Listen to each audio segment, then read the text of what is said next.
الشیطان الرجیم بسم اللہ الرحمن الرحیم وما اتاکم الرسول فخذوہ وما نہاکم عنہ فانتہوا۔ سورہ حشر، اس کی آیت نمبر 7 کا درمیانی حصہ آپ کے سامنے تلاوت کرنے کا شرف حاصل کیا گیا ہے۔ اس میں اللہ تعالیٰ یہ حکم دے رہا ہے کہ رسول اکرم صلی اللہ علیہ وسلم جو دے دیں وہ لے لو، اور جس سے منع کریں اس سے باز آ جاؤ۔ ٹوٹل دین یہی ہے کہ جو رسول دیں وہ لے لو، اور جس سے منع کریں اس سے باز آ جاؤ۔ اب یہ دوسری آیت ہے سورہ احزاب کی، لَقَدْ كَانَ لَكُمْ فِي رَسُولِ اللَّهِ أُسْوَةٌ حَسَنَةٌ، کہ بے شک تمہاری رہنمائی کے لیے اللہ کے رسول کی زندگی میں بہترین نمونہ ہے، کہ رسول اکرم صلی اللہ علیہ وسلم کی زندگی کو دیکھتے جائیں اور اس کے مطابق اپنی آپ زندگی کو گزارتے جائیں۔ اب یہ صحیح بخاری ہے، اس کی جلد نمبر 7 ہے۔ اس میں نماز تہجد کے بارے میں رسول اکرم صلی اللہ علیہ وسلم کا یہ ارشاد ہے۔ زید بن ثابت یہ بیان کر رہے ہیں کہ رسول اکرم صلی اللہ علیہ وسلم نے نماز تہجد کے لیے جب ایک اپنے گھر کے قریب ایک کھجور یا بوریے کا ایک حجرہ بنایا تو وہاں پہ آپ نے نماز عطا کی، تو آپ کی اقتداء میں لوگوں نے نماز پڑھی، پھر سب لوگ دوسری رات بھی آ گئے اور ٹھہرے رہے، لیکن آپ اپنے گھر میں ہی رہے اور باہر ان کے پاس تشریف نہیں لائے۔ لوگ آواز بلند کرنے لگے اور دروازے پر کنکریاں ماری، تو حضرت صلی اللہ علیہ وسلم غصہ کی حالت میں باہر تشریف لائے اور فرمایا، تم چاہتے ہو کہ ہمیشہ یہ نماز پڑھتے رہو تاکہ تم پر فرض ہو جائے، اس وقت مشکل ہو۔ دیکھو، تم نفل نمازیں اپنے گھروں ہی میں پڑھا کرو، کیونکہ فرض نمازوں کے سوا آدمی کی بہترین نماز وہ ہے جو گھر میں پڑھی جائے۔ یہ صفحہ 490 کے اوپر اسی کا باقی حصہ یہاں پہ یہ مذکور ہے کہ جس کے اندر رسول اکرم صلی اللہ علیہ وسلم غضبناک ہو کر باہر نکلے اور منع کیا کہ یہ جو نافلہ نماز ہے اس کو اپنے گھروں کے اندر پڑھانا ہو۔ یہ اسی کی تشریح میں وہ لکھتے ہیں کہ گھر میں نماز پڑھنے سے نفل نمازیں مراد ہیں۔ اب یہ تمام امت مسلمہ کا اس بات کے اوپر اتفاق ہے کہ یہ جو نماز تراویح ہے یہ مستحب نماز ہے، یہ فرض نمازوں میں سے کوئی بھی نہیں اس کو فرض مانتا۔ یہ سنن نسائی جلد اول صفحہ نمبر 607 کے اوپر یہی چیز یہاں پہ درج ہے، جس کے اندر یہ رسول اکرم صلی اللہ علیہ وسلم کا یہی سارا سلسلہ کہ نماز تہجد کے لیے آپ نے اپنے ہی گھر کے قریب ایک اس کو حجرہ بنایا، پہلی رات وہاں پہ پڑھی نماز تو لوگ بھی پیچھے آ گئے۔ اس کے بعد یہ وہ رسول اکرم صلی اللہ علیہ وسلم یہ حکم دیتے ہیں کہ آپ گھروں کے اندر ہی نافلہ نمازیں جو ہیں یہ ادا کیا کریں۔ یہ سنن نسائی کا عربی ورژن ہے، اس کے صفحہ نمبر 231 کے اوپر یہی چیز عربی کے اندر بھی یہاں پہ درج ہے کہ جس میں فرمان رسول مقبول صلی اللہ علیہ وسلم یہی ہے کہ نافلہ نماز کو گھر کے اندر پڑھا کرو۔ یہ مسند احمد بن حنبل ہے، اس کے صفحہ نمبر 264 پہ رسول اکرم ماہ رمضان میں مستحب نمازوں کو لوگوں کو ترغیب دیا کرتے تھے، اور رسول اللہ نے مستحبی نمازوں کو جماعت کے ساتھ لوگوں کو ادا کرنے سے منع فرمایا، اور ان لوگوں کو کبھی نہیں کہا کہ آؤ اور مستحبی نمازوں کو جماعت کے ساتھ ادا کرو۔ یہ مسند احمد بن حنبل ہے، اس کی جز 13 ہے۔ اب یہی اردو ورژن ہے مسند احمد بن حنبل جز 4، اس میں یہی حدیث یہاں پہ دی گئی ہے۔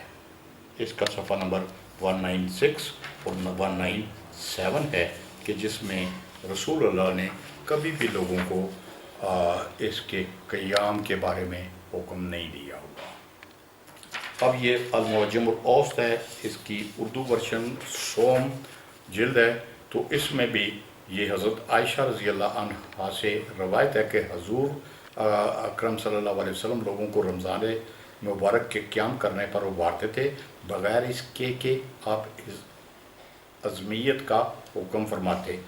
جب کہتے ہیں کہ رسول اکرم صلی اللہ علیہ وسلم کا وصال مبارک ہوا معاملہ اسی طرح رہا. پھر حضرت ابو بکر رضی اللہ عنہ کے دور حکومت میں بھی ایسا ہی رہا. پھر حضرت عمر رضی اللہ عنہ کے دور خلافت کے ابتدا میں نماز تراویح کا اہتمام کر دیا گیا.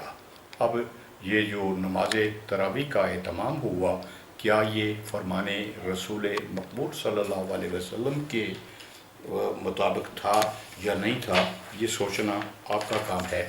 یہ المصنف عبد الرزاق اس کی جلد سوم ہے صفحہ نمبر 263 کے اوپر یہاں پہ بھی یہی چیز دی ہوئی ہے.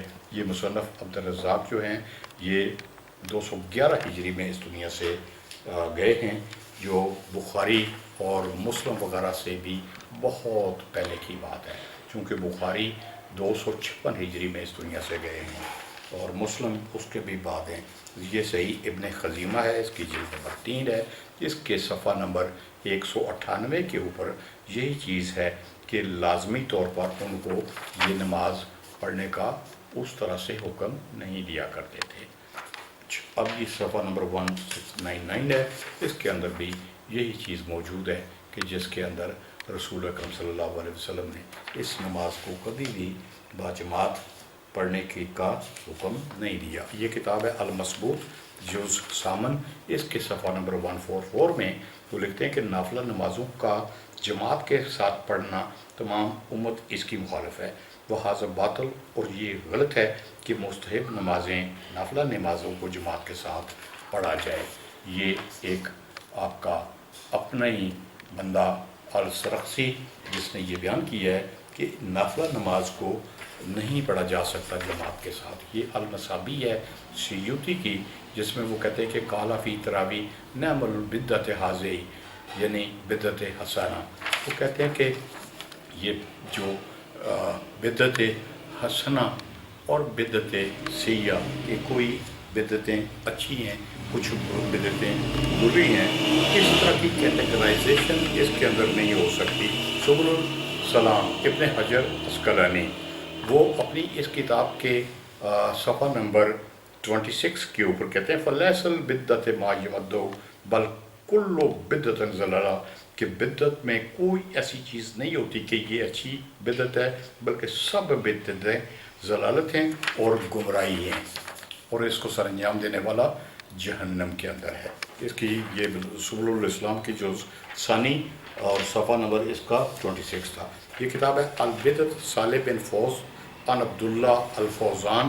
اس کے صفحہ نمبر 11 کے اوپر اس نے بڑی اس کی ڈیٹیل ڈسکشن کی ہے کہ من قسم البدعۃ علی بدعت حسنہ و بدعت سیئہ فہو غالط و مخطی کہ انہوں نے یہ کہا ہے کہ اس بدعت کو جو بھی شخص اس کی حسنہ اور سیئہ کے اندر تقسیم کرتا ہے وہ غلط ہے.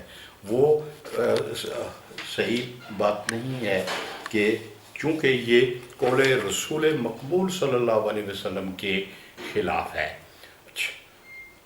ایسا شخص رسول مقبول کے اس قول کی مخالفت کر رہا ہے جو انہوں نے کہا کہ کل بدعت ضلالہ بل ہناک بدعت حسنہ بلکہ یہ شخص جو یہ کہہ رہا ہے کہ بدعت حسنہ بھی ہوتی ہے یہ قول رسول مقبول صلی اللہ علیہ وآلہ وسلم کے مخالف ہے. یہ اس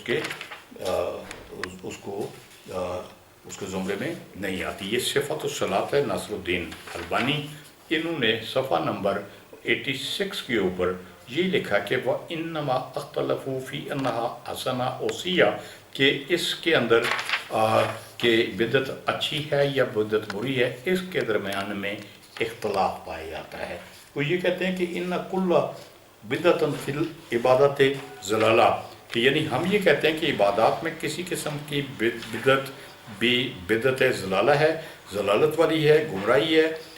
لعموم قولہ علیہ السلام کہ جیسے عمومی طور پر رسول مقبول صلی اللہ علیہ وسلم کا قول ہے وَكُلُّ بِدْعَةٍ ضلالت ہر بدعت ضلالت و گمراہی ہے وَكُلُّ ضلالة فِي النَّارِ اور ہر گمراہی کرنے والا جہنمی ہے.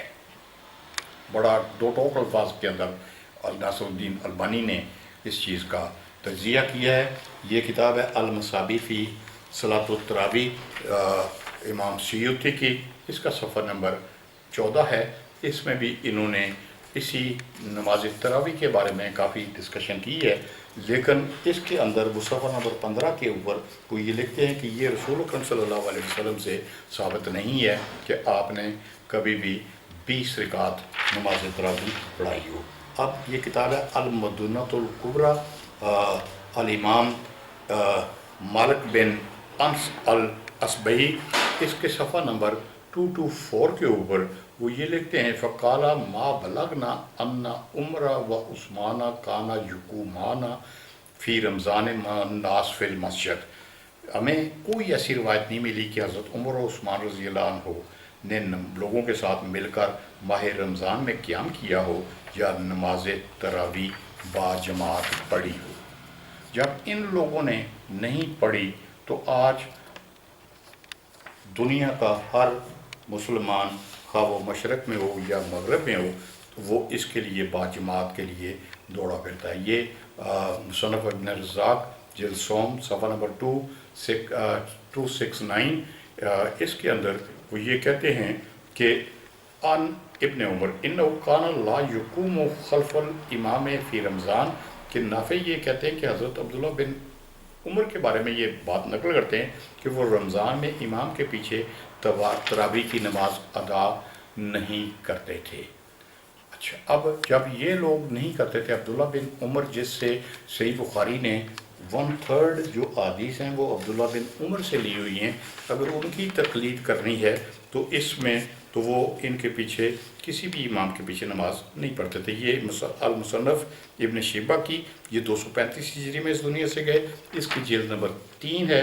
اس میں یہی بیان ہے کہ نافع یہ بیان کرتے ہیں کہ حضرت عبداللہ بن عمر نے کبھی بھی لوگوں کے ساتھ مل کر نماز تراویح کو باجماعت ادا نہیں کیا ہے۔ یہ صفحہ نمبر 360 کے اوپر کچھ اور لوگوں کے بارے میں بھی ہے کہ ابراہیم اور علقمہ یہ بھی کبھی بھی انہوں نے لوگوں کے ساتھ مل کر اس کی نماز کو جماعت کے ساتھ ادا نہیں فرمایا۔ الکتاب المصنف ابن شیبہ جو ثانی، اس کے اندر بھی یہی صفحہ نمبر 166 کے اوپر ہے کہ حضرت نافع بیان کرتے ہیں کہ حضرت عبداللہ بن عمر نے کبھی بھی لوگوں کے ساتھ مل کر نماز تراویح ادا نہیں کی۔ اب یہ شرح معانی الاثار ہے طحاوی کی، یہ 321 ہجری میں اس دنیا سے گئے ہیں۔ وہ یہ لکھتے ہیں کہ حضرت عبداللہ بن عمر ماہ رمضان میں کسی امام کے پیچھے قیام نہیں کرتے تھے۔ یہ صفحہ نمبر 351 ہے۔ اب یہ نیل اتار ہے شوکانی کی، یہ 1250 ہجری میں اس دنیا سے گئے ہیں۔ وہ یہ صفحہ نمبر 516 کے اوپر لکھتے ہیں کہ اتفق العلماء علی الاستجاب، کہ اس بات پہ تمام علماء کا اتفاق ہے کہ یہ جو تراویح ہے یا تراویح ہے یہ مستحب نمازوں میں ہے۔ اب وہ کہتے ہیں کہ اس میں واختلفوا فی ان افضل صلاتها فی بیتہ منفردا ام فی جماعتہ فی المسجد۔ وہ کہتے ہیں کہ اختلاف اس بات پہ ہے کہ کیا یہ فرداً نماز ادا کرنی زیادہ افضل ہے یا کسی امام کے پیچھے مسجد میں جا کے اس کو ادا کیا جائے، اس بات کے اوپر فرق اختلاف ہے۔ اب وہ یہ کہتے ہیں کہ فقال شافعی و جمہور اصحابہ و ابو حنیفہ و احمد و بعض المالکیہ وغیرہم، وہ یہ کہتے ہیں کہ امام شافعی، جمہور صحابہ اور امام ابو حنیفہ، امام احمد اور بعض مالکی فرقے سے تعلق رکھنے والے لوگوں نے کہا کہ الافضل صلاتها جماعت و کما فعلہ عمر بن خطاب و صحابہ۔ وہ یہ فرما رہے ہیں کہ تراویح کی افضل نماز جماعت کے ساتھ ہے، جیسا کہ حضرت عمر بن خطاب کا فعل ہے، حکم ہے، یا جیسے انہوں نے کیا اور کہا۔ اس سے تو یہ واضح ہو گیا کہ یہ نماز تراویح سنت رسول ہرگز نہیں ہے، بلکہ اگر یہ سنت رسول ہوتی تو کیا حضرت عمر اس کو بدعت کہتے؟ اگر سنت رسول ہوتی تو حضرت عمر یہ کہتے کہ یہ سنت رسول ہے، میں اس کا اجرا کر رہا ہوں۔ ان کا کہنا کہ یہ بدعت ہے، اور کیا یہ اچھی بدعت ہے، اس سے یہ واضح طور پر پتہ چلتا ہے کہ یہ رسول خدا صلی اللہ علیہ وسلم کی سنت ہرگز نہیں ہے۔ اب وہ یہ کہتے کیا ہے، یعنی کہ اب اس کے اندر جو سب سے بڑا پوائنٹ ہے وہ یہ پوائنٹ ہے کہ جب رسول اکرم صلی اللہ علیہ وسلم نے یہ چیز کہہ دی کہ افضل نماز آپ کی نافلہ نماز جو ہے یہ گھر کے اندر ہے۔ اب یہ کتاب ہے اعلیٰ السنن مولانا ظفر احمد عثمانی تھانوی، جز 7ویں جز ہے، صفحہ نمبر 87 ہے۔ یہی چیز انہوں نے بیان کی ہے کہ ان عمر انہو کانا یصلی فی الجماعت قال احمد کانا جابر با علی و عبداللہ یصلونہا فی جماعت۔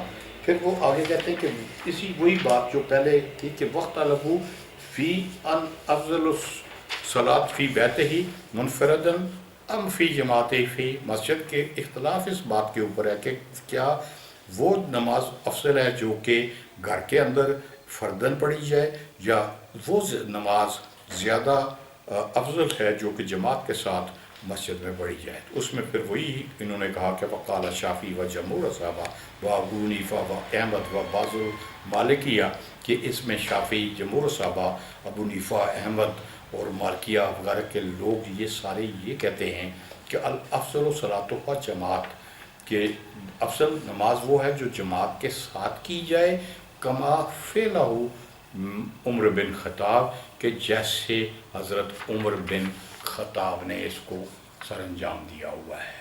تو اب یہی اس کا مین پوائنٹ ہے کہ رسول اکرم صلی اللہ علیہ وسلم کیا ارشاد فرما رہے ہیں، اور یہ کیا کہہ رہے ہیں کہ حضرت عمر ہی کا جو فعل ہے وہی ہمارے لیے سب سے بڑی بات ہے۔ یہ اب کتاب ہے کنز العمال، جلد اس کی 4 ہے، اور اس کا مترجم ہے مولانا مفتی احسان اللہ شائخ۔ یہ نماز تراویح کے بارے میں لکھتے ہیں کہ حضرت عمر رضی اللہ عنہ نے باجماعت تراویح کو جو بدعت کہا ہے یہ لغوی معنی میں ہے، نہ کہ اصطلاحی معنی میں، یعنی بدعت نیا طریقہ نئی بات کے ہے، اسے اصطلاحی بدعت سے تعبیر نہیں کیا جا سکتا، چونکہ اس وقت صحابہ کرام کی کثیر تعداد موجود تھی۔ آپ رضی اللہ عنہ کی رائے سب صحابہ نے نہ صرف بخوشی قبول کی بلکہ اس کی حمایت کی اور توثیق کی، لہذا صحابہ کرام رضی اللہ عنہ کا اس پر اجماع ہو گیا، لہذا اسے بدعت کہنا یا سمجھنا خطرے سے خالی نہیں ہے۔ یہ احسان اللہ شائخ صاحب اپنے طرف سے یہ ساری اس کی توضیح پیش کر رہے ہیں، جبکہ رسول مقبول صلی اللہ علیہ وآلہ وسلم کا قول اس سے بخاری شریف کے مطابق ہی بالکل مختلف ہے، کہ جس میں انہوں نے یہ حکم دیا کہ نافلہ نماز کو ادا کرنے کے لیے آپ کے پاس سب سے بہترین جگہ جو ہے وہ آپ کے گھر ہیں۔ تو آج امت مسلمہ پوری کی پوری یہ جب کہتی ہے کہ جناب کہ جس نے تراویح نہیں پڑھی اس کا روزہ ہی قبول نہیں ہے، تو یہ ان کا قول کسی بھی جگہ پہ اس کی کوئی حقیقت نظر نہیں آتی۔ والسلام۔